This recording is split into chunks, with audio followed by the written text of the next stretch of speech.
আলহামদুলিল্লাহ, আসসালামু আলাইকুম। শুরু করছি নতুন একটি ব্লগে। আমি মূলত এসেছি চিলমারী উপজেলার একটি জায়গায়। ভাইয়ের নাম মোহাম্মদ শামীম। তিনি মূলত 1 একর জমিতে বাংলা মাছ ও আরও অন্যান্য মাছ চাষ করেন। মোটামুটি 4 মাসের মাথায় তিনি মাছ বিক্রি করা শুরু করে। মূলত উনি আপাতত তেলাপিয়া মাছ বিক্রি শুরু করে। আজকে 4র্থ দিন তিনি মাছ ধরতেছে। মোটামুটি 80,000 টাকার মতো বিক্রি করছে। প্রায় 4 ভাগের 1 ভাগে কিছু মাছ যায় নাই। সবচেয়ে বড় ব্যাপার হলো ভাইটা গত 6-7 মাস আগেও বেকার ছিল। তো আমাদের এই মুদ্রাস্ফীতির যুগে, অর্থনীতি মন্দার যুগে এই ভাইয়ের মতো কিছু লোন করে এইরকম চাষাবাদ করলে বেকারত্ব কিছুটা ঘটে।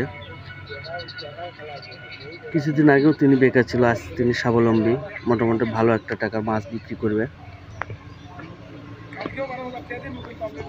উনি মূলত প্রতিনিয়ত খাদ্য ব্যবস্থাপনা সব কিছুতেই ভালোভাবে দেখভাল করে। ওনার মাছটাও মোটামুটি ভালো হয়েছে। আজকে আমি সবে দেখলাম। মোটামুটি প্রতিনিয়ত তার পুকুরের সামনে দিয়ে যাওয়া হয়। যেটুকু হয়েছে আলহামদুলিল্লাহ। তাই অনুরোধ থাকবে, যারা যারা বেকার রয়েছেন, ঋণ করে হোক নিজে উদ্যোক্তা হওয়ার চেষ্টা করুন। দেখবেন কিছু সময় কষ্ট হলো, এক সময় আপনার আলো মুখ দেখবেন। ভাইটি তেমনি তার উদাহরণ। আলহামদুলিল্লাহ, সবার কাছে ভিডিওটি পৌঁছে দিতে পেরে খুবই ভালো লাগছে। যে যার মতো এগিয়ে যান।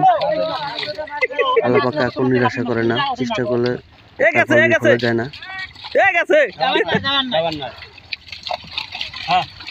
ভাইটি এখানে মূলত ছিল, দেখাতাম। যাই হোক, আমি মাছ দেখাচ্ছি আপনাদের।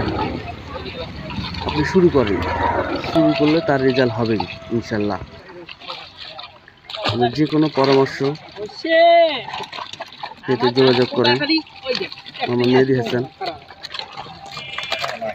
উলিপুর। সবার প্রতি রইল আমার সালাম ও আন্তরিক শুভেচ্ছা। এগুলো শেষ করছি। আসসালামু আলাইকুম।